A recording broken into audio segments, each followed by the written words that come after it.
Hey, how's it going, Rob? Hey Nico, Let's see. Can you hear me all right? yeah, I can hear you. I can see you. Everything's looking Let's good. see. Okay, well, hey, thank you so much for doing this, by the way. I really appreciate it. Yeah, man. Well, Mm. I won't take up too much of your time. I'm thinking like 30 minutes if that works with you. Sure, let's do it. Awesome. Well, Ask me whatever you want to ask. that's great news. Okay, well, I'll get it started. First of all, I just want to say thank you. Yeah, I really appreciate even having lunch with me. You gave me a lot of good tips, and I've used those tips when it just comes to making my channel and all that. So I really appreciate that. And I noticed you were saying you were in Puerto Rico this week, right? yeah. I was down there for a week. Then we're here for 3 weeks. Then we go back there for 6 months. Okay, yeah. I mean, you were there in an eventful time too. A lot of good and a lot of bad. Um, Market really blew up, Oh, but there was also that huge hack that happened. yeah, right. And then look, those two things happened, and then the market still went up. It was crazy. Yeah, it's pretty sustainable. If a $600 million hack doesn't do that much of a dent to it, then we're in good hands. Yeah, exactly. I think we're gonna be okay. Yeah. So speaking of that, I'm curious if say you were a part of that hack and they took all of your money, um, where would you start if you had to start right back over again? Man, if I had to start back over again, I would cry first a little bit. And then I would just, in all honesty, I'd probably be doing the same things because right now, like I always tell people, like, I wish I could go back in time and be where you're at right now because I think we're kind of like on that upward slope. I mean, today is the 12th and we're looking at a Bitcoin price. Let me pull it up. I think it was around 47,000 and we're at a market cap. Oh yeah, we're at 1.9 trillion. Bitcoin is down today at 44,000 because we just had a huge run up yesterday. Yeah. So like right now, in all honesty, I think this would be the good time to kind of get in and just dollar cost average. Like you really I would have two options right here. Because I've already done it, I could go all in heavy and just like, okay, here's all my money.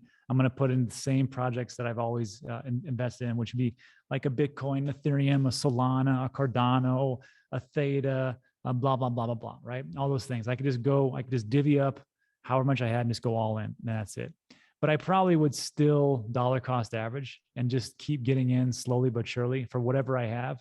And I would just wait for these big dips because I mean, look, today, if I would have invested into Ethereum, everything yesterday, that was like $3,200. Today it's down 7%. Yeah.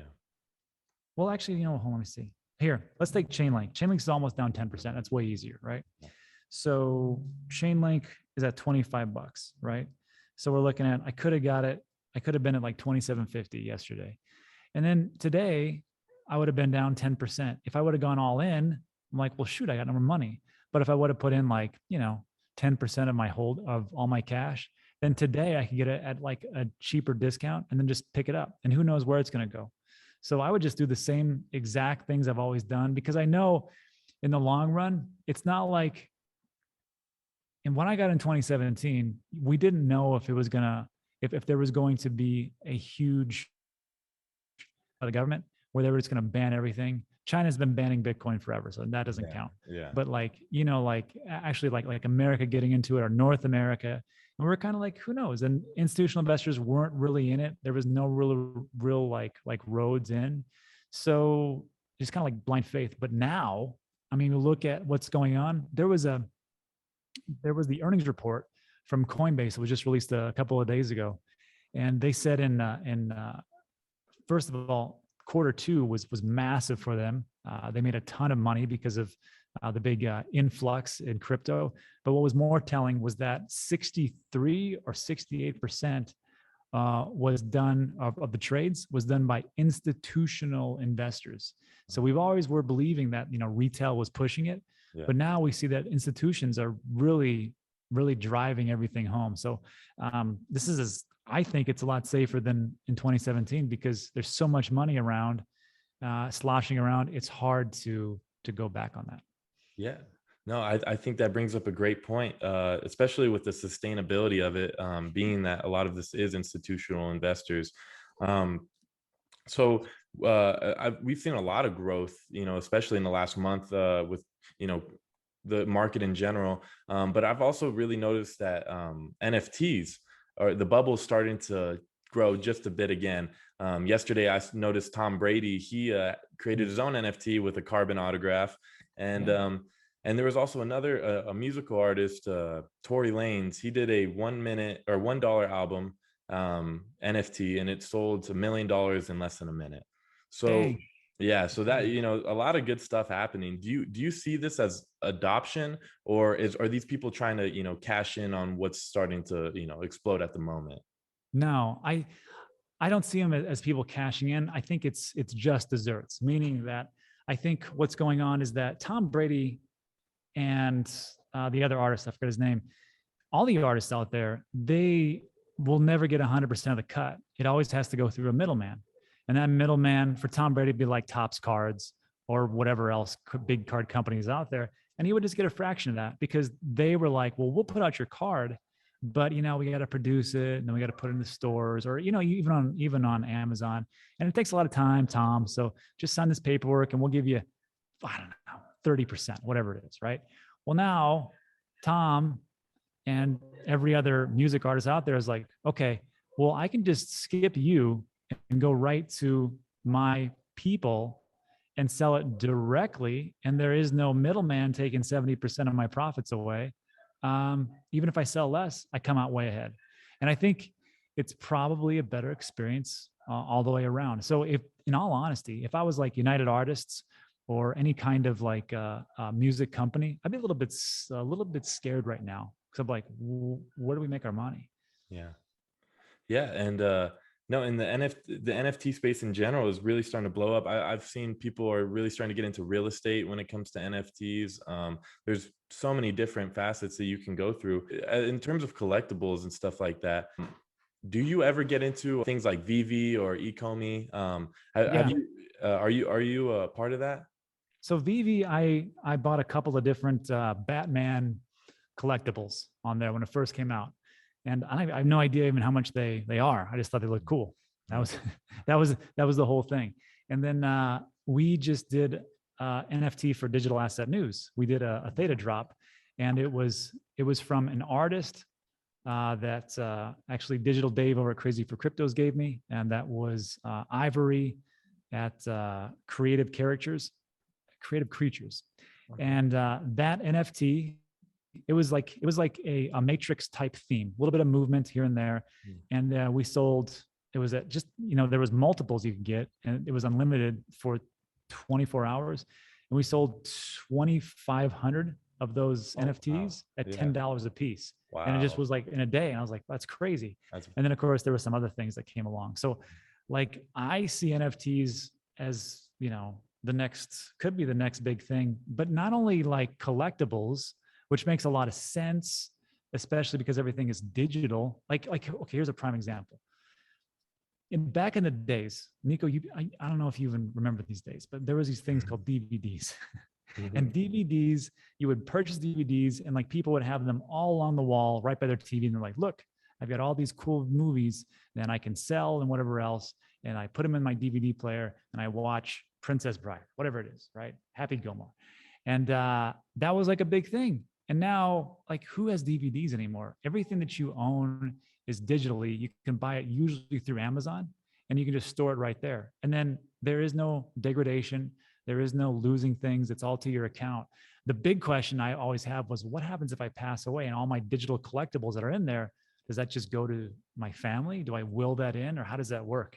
So like, I just see like digital collections as like the next thing because it only makes sense. Yeah, and you can see the world is constantly moving more digital. When you look at even calling a cab, people, that's completely digitalized now. And I've even seen a project that is using crypto to start using Ubers and stuff like that. So there's definitely been some widespread adoption. And when we were talking about efficiency, I'm I know that you are, invested, you have your money in a lot of different places, whether it's Airbnbs or Amazon. Yeah. Where does crypto line up in that pie chart, and how efficient is it compared to other forms of making income like that? I'll be honest with Nico, it's it fluctuates so massively. Like as far as like the value, we'll just stick with let's just stick with the value, not the amount, because that would make no sense. So like the value, geez, in June, it was down 50%. Everybody's down 50%, right? Because I didn't really sell, because I had sold a little bit for my cash out strategy, but I had actually kept it on. So 50% it went down. So overall, my portfolio was like, I don't know, 15% of everything that I have. So, and then of course, now we're up to like 23, Yeah, 24% with this big getting bump. back. Yeah, getting back. But again, I don't really look at it day to day because I don't really care so much because I know where things are going. And I think this is the hardest thing. If you've been in crypto for a while, like these dips are not a big deal. But when I was in 2017, I FOMO'd in hard as things were going up. And then within 3 weeks, because I got in like November, December 2017, then like 3 or 4 weeks, everything had crashed back down to like 60, 80% losses. And I was like, what the heck just happened? And it really affected me. But the people that were like on YouTube and Twitter and things like that, they're like, this wasn't a big deal because they've been in for like, 4 years prior. So they've already gotten their Bitcoin at, $800 and their Ethereum at, gosh, 12, 15, $20. And then for me, I'm sitting there going like, what the heck just happened? It's not so much, there's a big thing about the market. It's not so much about the timing that is important. It is the time in. And if you just sit around and don't sell, usually things come back. Now, not say they're all going to come back, but if you look at the richest people in the world, a Warren Buffett, a Jeff Bezos, any of those guys, they're not day traders. They're not trading all over the place. They're just investors. And if you got time, it works itself out. Yeah, and I mean, I've noticed that the space it seems to almost be getting younger. You look at Charles and Vitalik and even Justin Sun, they're all under 35 years old. And same with the president of El Salvador. So Yeah. when it comes to policy making, there's a huge amendments going on this week in terms of staking and mining. Do you think that policymakers are just a bit out of touch with their age, or is it a greed thing that's kind of pulling them back from crypto? I think so. Like the policymakers, if we're talking about like the infrastructure bill, that somehow there was an insertion of cryptocurrency language which talked about who was responsible for reporting. And at first, it was just proof of work. Proof of work was exempt, meaning like the Bitcoins and the Ethereums, and pretty much that's the majority of it. And all the proof of stakes, like the Cardanos, like everything else that's out there now, was going to have to report everything. Even me and my stake pool operator, because we do Cardano or ADA staking at DNews, we would have to report or create a 1099 and send that out to everybody who stakes with us and do all these things and do all this reporting for who is staking, so that I would have to send it to the IRS. This is just in America. And then they would go and say, hey, we got a 1099 from DNews stating that you made 2 ADA this year, or whatever it was. So you owe us 0.003 ADA. That was the language. And what was crazy was that the first people who proposed it, that was Cinema, and I forget the other one, or Cinnamon, whatever, the Arizona Senator, Portman. And then you had Lummis, Senator Lummis from Wyoming, and Toomey. They said, no, we have to change that and give it more of a broadband or broad term for all the people that should be exempt, which should be like investors, proof of stake operators, proof of stake coins, hardware wallets, those type of things, because they're not going to interact, and people who deal with it. And everything was good until one guy stood up, one senator, and I forgot his name, it made me so angry, and said, no, I'm not going to do it. It has to be unanimous. We're not going to do it. And then just went away. Yeah. And now we're going through the House to see if it gets passed. So when I look at this and I think to myself, well, what happened there? What happened with, why didn't everybody know about cryptocurrency? Just like what you said, Nico, is it greed? Is it ignorance? Is it something else? Well, I think for some of them it is greed, or it's, you have to remember, these politicians were put in there by people with big money. They weren't put in there by the people. I mean, we do vote them in, but what helps is when they have an influx of millions of dollars from big pharma, banking institutions, those types of places that can fund their accounts. So when these banks are like, hey, we don't like this, we want this, then they have to actually go through with it. Having said all that, I think what it really comes down to is this: it's not about the age, because Lummis and Toomey, they're older than me. I'm pretty sure they're in their 50s. They just took the time to understand it. And when people in Congress, when they're voting on these bills, you can look at, you can Google it. The stack of papers is like sometimes like this high, or it's multiple stacks, and they have X amount of hours to look through it and see what it is. They don't do it. It's all their pages and all the people that help them to kind of look through and go, okay, this is fine. Vote for this. This is what our constituents want, right? And they're like, okay, cool, I'm going to vote for it. But this cryptocurrency language, I don't think they really thought that was going to be that big of a deal, because it was all about infrastructure. But the one thing that held it up was all about cryptocurrency. And the reason why was because everybody got out on YouTube, and they got on Twitter, and they got on TikTok, and they said, you need to contact your representatives. And they did. I mean, a ton of people did. And there was an avalanche. There was a tweet. It was from some data analytics firm. And they said they haven't seen that much response as far as tech into Congress for people wanting change since not the infrastructure bill, but something with net neutrality. They haven't seen that much since net neutrality. And actually, there was so much outpouring, it even cascaded the net neutrality campaign. So what this says to me, and I think what it's going to say to Congress and members of Congress, is that, okay, we may have messed this one up, but a lot of our constituents, a lot of the people that would vote for me, want this to go through. I'm going to make sure I stand up and pay attention next time this happens. I think that's just a step in the right direction, even though the law sucks. Yeah, I 100% agree. I think that a lot of these big corporations that are funding everything, I think they could see crypto as a bit of a threat. Especially, you go, it's funny, I was at a bank recently. I was at my bank trying to get some paperwork, and my banker said, he asked me, he's like, oh, are you into the crypto stuff too? And I could just tell by the way he was talking about it. I was like, oh man, I already know what I'm in for. I was like, what about, yeah, I am. I really, I enjoy it. What about you? He's like, no, it's not for me. It's not proven. He told me, he's like, I don't know one person that's gotten rich off of crypto. And I was like, well, you must not know a lot of people, because it seems like every day something's happening.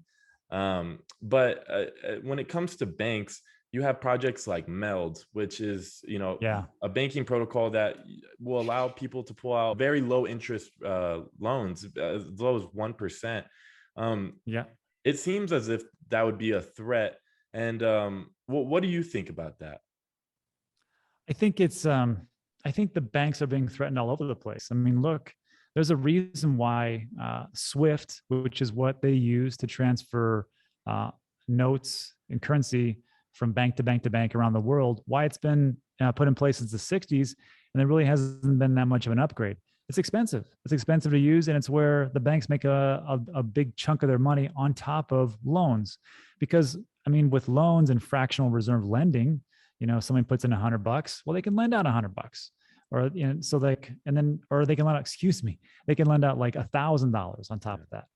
And when you have something like that, and then you're making so much money as far as like loans, let's say a basic mortgage right now, you're looking at 4.25%, right?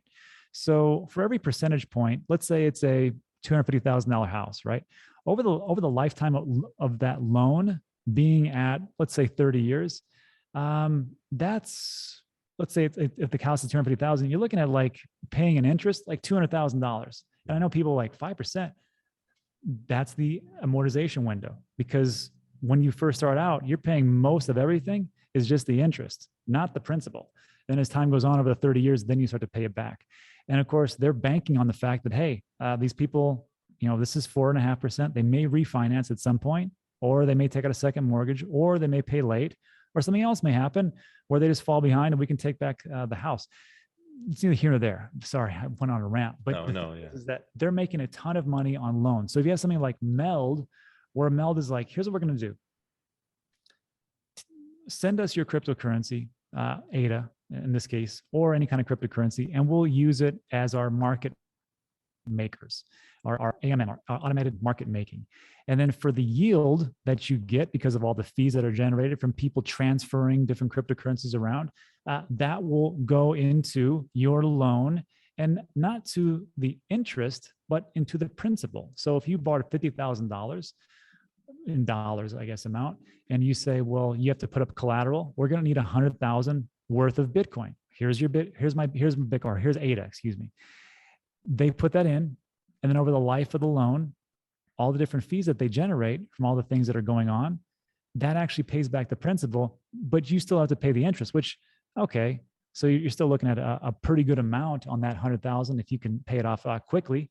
But it's a little bit different than that amortization, because it's not like it's going to interest first and then a little bit of principal. It's going all the principal, or I mean, sorry, all of the interest, which is paying back at whatever that 5% is. And that, I think, is the big difference. So if I'm a bank and I'm looking at these things, I'm like, shoot, how do we compete with that? On top of the fact of how can I compete with these different platforms that are offering, I don't know, 9% on a stable coin like USDC or Tether, if you got to use Tether, or any kind of cryptocurrency like a Voyager, like a, gosh, I think I'm out there. Even like, I think Gemini even has Gemini Earn, even Coinbase has it. And yeah, I just think if banks are looking at them the right way, I think they're like, man, we're about to get blockbustered. That's just my opinion, though. I'll have to look more into that as well, too. I know a lot of people were, a lot of stake pool operators at least were upset with a lot of people switching over to MELD. I know you run two, right? Two stake pools? Yeah. So the D-News 1 and D-News 2. And I know why they're ticked off, because like for me, I did the video, and then 4 million of ADA that was delegated to my pool went to MELD. And for me to say, dang it, how dare you, MELD?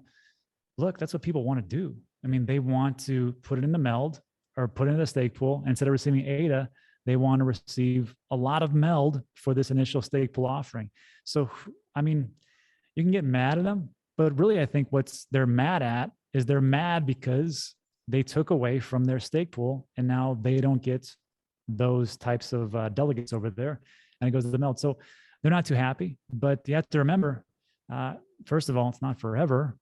They may go back or they may not, but that's their people's decisions of where they want to do it. And if they want to invest in a MELD, how far be it from me to say, don't do it, stay in my pool.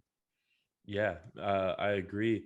I think that just the staking in general, I've been, with my YouTube channel, I've been really trying to teach my audience. My audience is a little bit more like learning the basics. So sure. Staking for me is, a super big thing. And a lot of people, I've had some people that have been staking, but then pulling the rewards out and like selling it. I try telling them, holding right now, especially at this point, is a really good idea. Where do you see Cardano going from here? It's obvious they can reach back to $2 again, but what about past $3? Do you see any life there? So as far as like Ethereum going and like the growth of Ethereum and maybe their stake pools, is that what we're talking about? Cardano's. Sorry, Cardano's. For some reason I heard Ethereum. So Cardano, I know I messed that up. Sorry. So when I think about stake pools, I have a team that works with me, and they're much smarter than me. And they handle they're the technical guys. And they do a lot of different stake pools, not just, of course, in Cardano, but in other areas. And they've done Ethereum stake pools and different projects. And they said, in all honesty, Cardano really knocked out of the park as far as like staking, because when you stake your Cardano, you have to understand that it never leaves your wallet. Like you don't delegate it to my wallet. You just delegate it to the stake pool, but it never leaves your wallet, whether that be a Daedalus wallet, a Yoroi, ADA Lite, and then of course you can also protect it even with your ledger, but you have to use those 3 wallets, but integrate with the ledger. And that means that you have your private keys, meaning that you control it 100%. If you ever want to stop delegating, then you just pull it out, or you just actually don't pull it out. You just stop delegating and just put it in your wallet and just leave it there. It's already there. So when people talk about, well, I'd rather just do that with Ethereum. We can do that, but just remember that there's this thing called slashing penalties. So if the person that you delegated to, which you now do not control, and it's locked up for months, maybe even years, depending on when ETH 2.0 comes out, if they're not up at a certain point, they get these slashing penalties, and you could have either a fraction of it burned away, or you can lose the whole thing. And then some people will say, well, Rob, isn't that better to have a cryptocurrency that is staked for a set amount of time for years and years and years, or months and months and months, and that will secure the network? Well, true. But if you take a look at how many people are actually staking with Cardano right now, it's like over 70%. Yeah. And that number hasn't changed too much. If you look at the Ethereum, how many people have actually staked their Ethereum, it's super low. It's below 10%. So even if people could take it out, they're not doing it, but it gives them the option to do those things. And I think for me, like, let's say you come up with some kind of disaster, right? Something happens, somebody's in a car accident, you need some money to cover costs for healthcare, God forbid, but you're like, well, I wish I could take out Ethereum, but it's locked up for 2 years, so I can't do that. But if you have push comes to shove, there's your Cardano, and then off it goes. And then I just think it's a very smooth experience. Like, you just delegate to there and off it goes. And also for like delegators like me, like, I don't pay you in the 4 to 6% or however much my pool does. We average around 5.1%, which is the average. But I don't pay you directly. It's what happens is the IOHK Foundation, they are in charge of all that. They look at it and go, okay, this person delegated to this pool at 5.1% or whatever it is, that's the blocks being minted. So we're going to pay them X amount of percentage, and it just goes automatically. I have nothing to do with it. IOHK mathematically and all their paperwork and all the things they've done have figured it all out. And it's like, that's what people want. Super simple. Yeah, totally. I've also seen that recently Voyager has gone up about 80% in the last month. And I'm curious if any of that surprises you, and if you think that it's ready to take on companies like Coinbase and Kraken, Binance. Yeah, well, Binance is a tough cookie to crack. And I will just say like this before we go on. Everybody's like, man, Rob must really like these projects. Well, Rob likes these projects because Rob is biased. Rob owns all these tokens that we're talking about. Yeah. So it's not like, so that's just it. I'll talk about some things I don't own, but that's rare. But Voyager I own, and I like the company because I like investing in people. So that earnings report that came out, Coinbase made a ton of money. I mean, they made in the billions. I want to say $8.8 billion in a quarter. And where do they make that money? Well, they make that money off of fees. And where do those fees come from? They come from you and you and you and you and everybody else watching, because the fees are astronomical.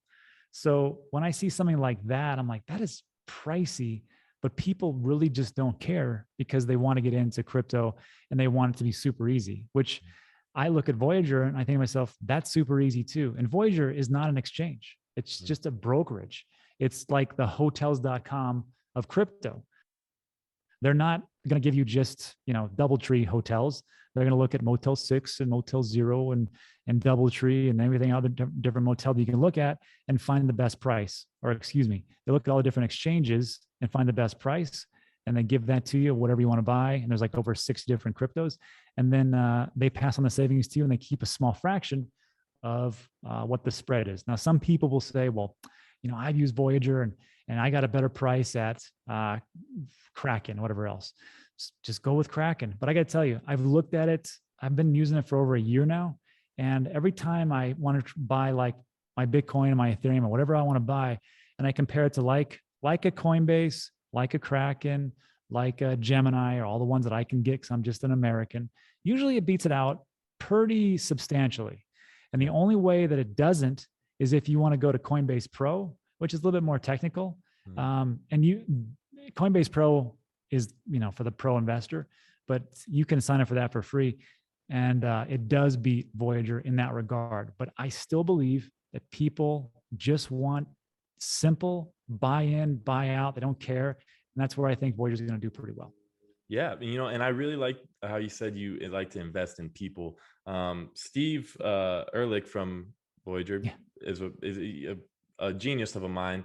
And something that he said recently is that with this space, it's interesting that it's a place where everybody can win. It's not that, you know, I win, you lose, you know, somebody's losing. Everybody is able to win somehow. So when it comes to certain types of leaders, how do you see Charles as a leader? It seems as if really hit or miss with people. Sometimes it's his attitude or whatever, but as a leader, I think he's a little bit more outspoken than somebody like Vitalik. But what do you think about Charles? Have you gotten a chance to meet Charles yet? I never have. I thought he was kind of, there was like, I did a couple of videos on Cardano when I first started YouTube, and I was kind of bashing how fast they were. And I was like, these guys suck because they take so long. And I was talking about like, I'm an entrepreneur. I try to like throw things against the wall, see what sticks. And then I was like, I wish they would just hurry up, damn it. Cause I was just impatient. Right. Yeah. And then he said something about a video. It probably wasn't even mine, but I'm like, ugh, and these guys just ticked off at me. But that's just me in my mind. He probably never even saw it. But I've never interviewed him or never talked to him. But I will say this, like,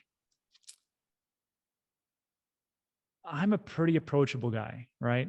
I'm pretty nice, but I will always present the person that people have signed up for. Meaning that if you're a jerk and you're very aggressive, well, you're going to meet the other Rob, and that guy's a real a-hole. Mm-hmm. But for the majority, you're going to meet somebody who's pretty nice and laid back. I think Charles. I think in some situations, I'm sure he's a jerk because maybe he's got to be. Because look at Steve Jobs. I mean, that guy, from what I understand, was a real big hard ass to work for, but he got results, and that's really the big thing. And I hear the same thing about Elon Musk. He's a pretty temperamental guy, and but he does get results. And the same thing goes for, like, if I'm in the hospital, another medical analogy, and I'm having brain surgery, I don't care how nice the doctor is. I don't care if he's a total a-hole. I just want to make sure that he fixes my brain the right way. So for Charles to be, if he's a jerk here and there, hey, he's a jerk here and there. I can tell you who he really is a jerk to. That's the Cointelegraph, because he was so pissed off at them for writing some crazy stories. But I mean, look, again, he's getting results. He's on time for a smart contract, which is amazing. They're going to announce that tomorrow, so I can't wait. That's great. October 1st, hopefully. I know that Charles has that $50,000 bet that he can get out smart contracts before October 1st. So we'll see. Hopefully he gets it. Hey Nico, did you see it was from God, what was that? It was like Polly something had bet him 50,000. And then I saw the tweet from Charles, because it's going to roll out and it's going to be before October. And he said it was $50,000, and I want you to contribute to our favorite charity. And Charles is like, okay, I'm going to hit this, so you're going to pay up. And he goes, should we have them donate to NAMBLA, which I'll have everybody look that up later. Yeah, pretty funny. And then the person who said the bet's like, okay, Charles, I'll give you this one. Looks like you won, but. And it said, but do you really think that these smart contracts are going to move the price? ?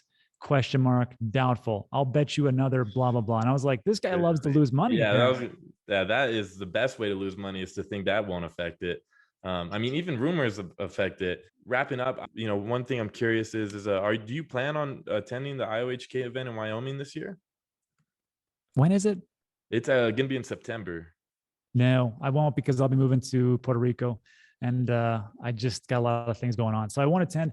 I think, are they going to have some kind of like video alternative? Maybe. I'm hoping.